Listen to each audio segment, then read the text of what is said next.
श्रीराम समर्थ.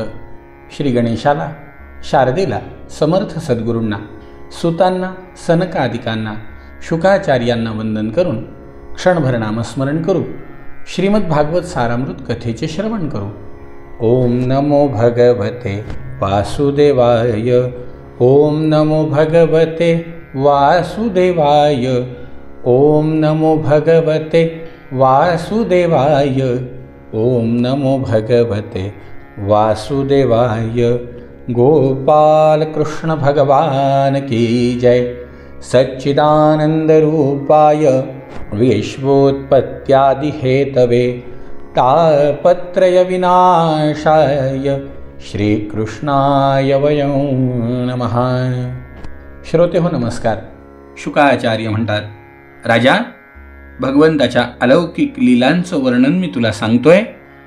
एक दिवस अथान्यदपि कृष्णस्य शृणु कर्माद्भुतं नृप. क्रीडान्नरशरीरस्य यथा सौभपतिर्हतः. मनुष्यासारखी लीला करणाऱ्या भगवान गोपाल कृष्णांचे आता आणखीन एक अद्भुत चरित्र तुला मी ऐकवतो. त्यांनी शाल्वला कसे मारले ते तुला सांगतो. शाल्वल हा शिशुपाल सख शाल्वो शिशुपालाचा मित्र होता आणि रुक्मिणीच्या विवाहाच्या वेळी तो तिथे आलेला होता. त्यावेळी यादवांनी युद्धामध्ये जरासंध आदींच्या बरोबर शाल्वालाही जिंकलं होतं.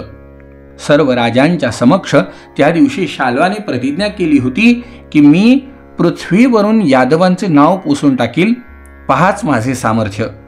अशी प्रतिज्ञा करून मूर्ख शाल्वलाने इति मूढ प्रतिज्ञाय देवं पशुपतिं प्रभूं. त्या शाल्वलाने देवाधिदेव पशुपतींची, महादेवाची आराधना करायला सुरुवात केली. आराधयामास नृप पांसुमुष्टिं सकृद्ग्रसन. त्याची प्रतिज्ञा पूर्ण करण्यासाठी महादेवाची आराधना त्यांनी कशा प्रकारे सुरू केली माहिती राजा, की त्यावेळेला तो दिवसभरामध्ये फक्त एक वेळा मूठभर धूळ खाऊ लागला. संवत्सरांते भगवान आशुतोष उमापती वरेण छंदयामास शाल्वलं शरणमागतम. राजा, भगवान महादेव लवकर प्रसन्न होणारे. या शाल्वलाची एका वर्षात तपश्चर्या फळाला आली. भगवान महादेव प्रसन्न झाले आणि ते शाल्वलाला म्हणाले, तुला काय इच्छा आहे, वर माग.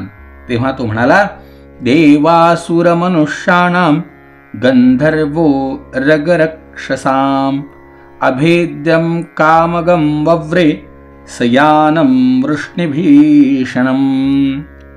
मला आपण एक असं विमान द्या की जे देव, असुर, मनुष्य, गंधर्व, नाग आणि राक्षस यांना नष्ट करता येणार नाही असा मला वर पाहिजे, असा मला प्रसाद पाहिजे. इच्छा असेल तिकडे जाईल आणि यदुवंशीयांसाठी अत्यंत भयानक ते यान असेल असं यान, असं विमान मला द्या. भगवान शंकर म्हणाले, तथास्तु.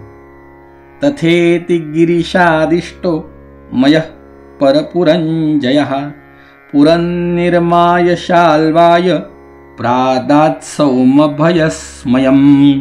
त्यांनी मागितलेला वर भगवान महादेवांनी तथास्तु म्हणून त्याला देऊन टाकला.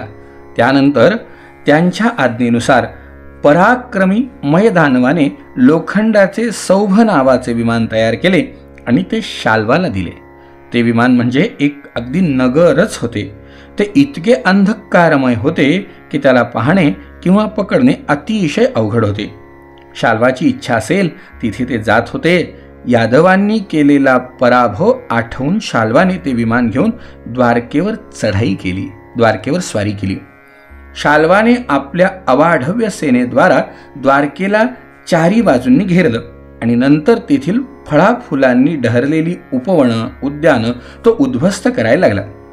तसंच नगरातील गोपुरं, दारं, राजवाडे, गच्च्या, भिंती, नागरिकांची मनोरंजन स्थळे नष्ट करायला त्यांनी सुरुवात केली. त्या श्रेष्ठ विमानातून शस्त्रांचा वर्षाव होऊ लागला. शिलाखंड, झाडं, विजा, साप आणि गारा पडू लागल्या. अत्यंत तुफान वादळ सुरू झालं. धुळेने दिशा दिसेनाशा झाल्या. पूर्वी ज्याप्रमाणे त्रिपुरासुराने पृथ्वीला त्रस्त करून सोडलं होतं, त्याचप्रमाणे शाल्वाच्या विमानाने द्वारकापुरीला अतिशय त्रस्त केलं. तिथल्या लोकांची सुखशांती नष्ट झाली. आपल्या प्रजेला अतिशय कष्ट होत आहेत असं जेव्हा परम यशस्वी वीर प्रद्युम्नानी पाहिलं, तेव्हा तो रथावर आरूढ होऊन सर्वांना धीर देत म्हणाला, भिवू नका. त्यांच्या पाठोपाठ सात्यकी, चारुदेशन, सांब या भावांसह अक्रूर, कृतवर्मा, भानुविंद, गद, शुक, सारण आदी अनेक वीर मोठमोठी धनुष्य हातात घेऊन निघाले. ते सर्वजण महारथी होते.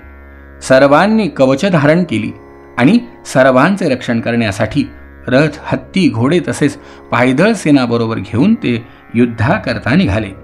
यानंतर पूर्वी जसे देवांबरोबर असुरांचे घणघोर युद्ध झाले होते, त्याचप्रमाणे शाल्वाचे सैनिक आणि यादव यांचे युद्ध होऊ लागले. ते बघून लोकांच्या अंगावर शहारे यायला लागले. ज्याप्रमाणे सूर्य आपल्या प्रखर किरणांनी रात्रीचा अंधकार नाहीसा करतो, त्याचप्रमाणे प्रद्युम्नाने आपल्या दिव्य अस्त्रांनी क्षणातच सौभपती शाल्वाच्या सर्व माया नष्ट केल्या. प्रद्युम्नाच्या बाणांना सोन्याचे पंख आणि लोखंडी फाळ लावलेले होते. त्यांच्या गाठी दिसत नव्हत्या. अशा 25 बाणांनी त्यांनी शाल्वाच्या सेनापतीला घायाळ केलं. तसंच शाल्वाला सुद्धा 100 बाण मारले. नंतर प्रत्येक सैनिकाला 1-1, सारथ्यांना प्रत्येकी 10 आणि वाहनांना 3-3 बाण मारले. महावीर प्रद्युम्नाचे हे अद्भुत आणि महान कृत्य पाहून तदद्भुतम महत्कर्म प्रद्युम्नस्य महात्मनः दृष्ट्वा तं पूजयामासु सर्वै स्वपरसैनिकाः. महावीर प्रद्युम्नाचे हे अद्भुत आणि महान कृत्य पाहून त्याचे आणि शत्रू पक्षाचेही सैनिक त्याची प्रशंसा करायला लागले. मयदानवाने तयार केलेले शाल्वाचे ते विमान मायावी होते. ते इतके विचित्र होते की कधी ते अनेक रूपात दिसायचे, तर कधी ते एकाच रूपात दिसायचे. कधी दिसत असे तर कधी अदृश्य होत असे. शत्रूंना सुद्धा त्याचा पत्ता लागत नव्हता. ते कधी जमिनीवर दिसे तर कधी आकाशात उडत असे.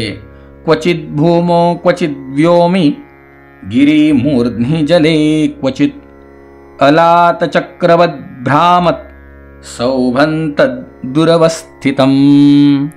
कधी पर्वताच्या शिखरावर चढत होतं तर कधी पाण्यावर ते वाहन तरंगायला लागायचं.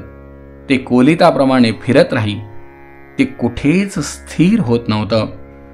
आपले विमान आणि सैनिक यांच्यासह जिथे जिथे शाल्व त्यांच्या दृष्टीस पडत असे, तिथे तिथे यादव सेनापती बाणांचा वर्षाव करू लागले. सूर्य आणि अग्नीप्रमाणे जळत जाणारे त्याचे बाण विषारी सापांप्रमाणे असह्य होत होते. शाल्वाचे नगाराकार विमान आणि सेना त्यामुळे अत्यंत व्याकुळ झाली. शाल्वही मूर्छित होऊन पडला. शाल्वाच्या सेनापतींनी सुद्धा यादवांवर पुष्कळ शस्त्रांचा वर्षाव केला होता. त्यामुळे त्यांना अतिशय क्लेश होत होते. परंतु त्यांनी रणांगण सोडलं नाही, कारण ते विचार करीत होते, मरण आले तरी स्वर्ग मिळेल आणि जिवंत राहिलो तर विजय मिळेल. ज्याला आधी प्रद्युम्नाने 25 बाण मारले होते, त्या शाल्वाच्या द्युमान नावाच्या बलवान मंत्र्याने झेप घेऊन प्रद्युम्नावर पोलादी गदेचा जोराने दणकन प्रहार केला आणि मारले मारले मारले म्हणून मोठमोठ्याने ओरडायला लागला. शत्रूंचे दमन करणाऱ्या प्रद्युम्नाचे वक्षस्थळ गदेच्या आघाताने जखमी झाले. राजा दारुकाचा पुत्र त्याचा सारथी होता. सारथी धर्मानुसार त्यांनी त्याला रणभूमीवरून बाजूला नेलं. 2 घटकांनंतर प्रद्युम्न शुद्धीवर आला. तेव्हा तो सारथ्याला म्हणाला, हे सुता, तू मला रणभूमीवरून बाजूला आणलेस, हे अगदी वाईट केले. आमच्या वंशातील कोणताही वीर रणभूमी सोडून निघून गेला असे आम्ही कधीही ऐकले नाही. हा कलंक माझ्या माथ्यावर लागलाय. हे सुता, खरोखरच तू षंढ आहेस. आता मी माझे चुलते बलराम आणि वडील श्रीकृष्ण यांच्यासमोर जाऊन काय सांगू? मी युद्धातून पळून आलो असं जर त्या सर्वजणांना सांगितलं, त्यांनी विचारल्यावर मी त्यांना योग्य असं उत्तर काय देऊ शकणारे आणि हे ऐकल्यावरती त्यांना काय वाटणारे? माझ्या भावजया माझी खिल्ली उडवतील, मला स्पष्ट विचारतील की सांगा ना हे वीर पुरुषा, तू षंड कसा निपजलास? युद्धात तुझे शत्रूंशी युद्ध कसे झाले? सारथी म्हणाला, धर्मन विजानता युष्मन कृतमे तन्मया विभो. कुमार, मी जे काही केलंय ते सारथ्याचा धर्म जाणूनच केलंय. हे स्वामी, संकट आल्यावर सारथ्याने रथात बसलेल्याचे रक्षण करावे आणि रथीने सारथ्याचे, हाच धर्म आहे. हे जाणून मी आपल्याला रणभूमीवरून दूर नेलं. शत्रूने आपल्यावर गदेचा प्रहार केल्यामुळे आपण बेशुद्ध झालेला होता. शुकाचार्य म्हणतात, राजा, सतुपस्पृश्य सलिलम दंशितो धृतकारमुकः. प्रद्युम्नाने हात तोंड धुवून कवच चढवून धनुष्य घेतलं आणि तो सारथ्याला म्हणाला, मला वीर द्युमानाकडे घेऊन चल. द्युमान त्यावेळेला यादव सेनेची धूळधाण करीत होता. प्रद्युम्नाने त्याचा प्रतिकार करून हसत हसत त्याच्यावर 8 बाण सोडले. चतुर्भिश्चतुरो वाहन सुतमेकेन चाहनम द्वाभ्यां धनुष्यकेतुंच शरेणान्येन वै शिरः. 4 बाणांनी त्याचे 4 घोडे आणि एकेका बाणाने सारथी, धनुष्य, ध्वज आणि त्याचं मस्तक खाडकंदिशी उडवलं. इकडे गद, सात्यकी, सांब आदी वीरांनी सुद्धा शाल्वाच्या सेनेचा संहार करायला सुरुवात केली. सौभ विमानात बसलेल्या सैनिकांची मस्तकं तुटून समुद्रात जाऊन पडू लागली. एवं यदूनां शाल्वानां निघ्नतामितरेतरम. अशा प्रकारे यादव आणि शाल्वाचे सैनिक एकमेकांवर प्रहार करीत होते. असं हे अतिशय घनघोर आणि भयंकर युद्ध राजा 27 दिवस सुरू होतं. इंद्रप्रस्थं गतं कृष्ण आहुतो धर्मसूनुना. त्यावेळेला युधिष्ठिरांच्या आमंत्रणावरून भगवान गोपाल कृष्णांची स्वारी इंद्रप्रस्थाला गेलेली होती. राजसूय यज्ञाची पूर्तता झालेली होती आणि शिशुपालाचाही मृत्यू झालेला होता. तिथे श्रीकृष्णांनी मोठे भयानक अपशकून होत असलेले पाहून कुरुवंशातील श्रेष्ठ ज्येष्ठ ऋषी कुंती आणि पांडव यांचा निरोप घेऊन द्वारकेकडे प्रयाण केलेलं होतं. ते मनात म्हणू लागले की मी वडील बंधूंसह द्वारकेतून इथे आलो. शिशुपालाच्या पक्षातील राजे द्वारकेवर निश्चित आक्रमण करीत असतील. द्वारकेला पोहोचल्यावर ते युद्ध पाहून श्रीकृष्णांनी नगराचे रक्षण करण्याचे काम बलरामांच्याकडे सोपवलं आणि सौभपती शाल्वाला पाहून आपला सारथी दारुक याला भगवान म्हणायला लागले, रथन प्रापय मे सूत शाल्वस्यांतिकमाशुवई. दारुका, तू लवकर माझा रथ शाल्वाजवळ घेऊन चल. हा शाल्व अतिशय मायावी आहे, तरी सुद्धा तू भिवू नकोस. भगवंताची अशी आज्ञा होताच दारुक गरुड ध्वज रथावर आरूढ झाला आणि तो रथ शाल्वाकडे घेऊन चालला. दोन्ही सेनेतील सैनिकांनी युद्धभूमीवर प्रवेश करताना तो पाहिला. आतापर्यंत शाल्वाची बहुतेक सेना नष्ट झालेली होती. श्रीकृष्णांना पाहताच त्यांनी त्यांच्या रथावर प्रचंड आवाज करणारी शक्ती फेकली. ती शक्ती एखाद्या उल्केसारखी आकाशातून वेगाने चालली होती. तिच्या प्रकाशाने सर्व दिशा उजळून निघाल्या होत्या. ती आपल्या सारथ्याच्या दिशेने येत असलेली पाहून भगवान गोपाल कृष्णांनी आपल्या बाणांनी तिचे शेकडो तुकडे केले. त्यानंतर त्यांनी शाल्वाला 16 बाण मारली आणि आकाशात फिरणारे विमान सुद्धा सूर्याने आपल्या किरणांनी आकाश व्यापावे त्याप्रमाणे असंख्य बाणांनी व्यापून टाकले. शाल्वाने शारंग धनुष्याने शोभून दिसणाऱ्या श्रीकृष्णांच्या डाव्या हातावर बाण मारला. त्यामुळे शारंग धनुष्य भगवंताच्या हातातून गळून पडले. ही एक अद्भुत अशीच घटना घडली. जे लोक हे युद्ध पाहत होते त्यांच्यात मोठा हाहाकार उडाला. हाहाकारो महानासिद भूतानांतत्र पश्यताम. राजा, भगवंताच्या हातातून धनुष्य पडणं सगळ्यांना आश्चर्यकारक होतं. सगळ्यांच्या मनामध्ये किंतु परंतु विचार सुरू झाले की हो न हो, आता काय इथे भगवंत पराजित होता की काय आणि या शाल्वाचा विजय होतो की काय, असा विचार सगळ्यांच्या मनात सुरू होता. पण राजा, तसं होणं कधीच शक्य नव्हतं.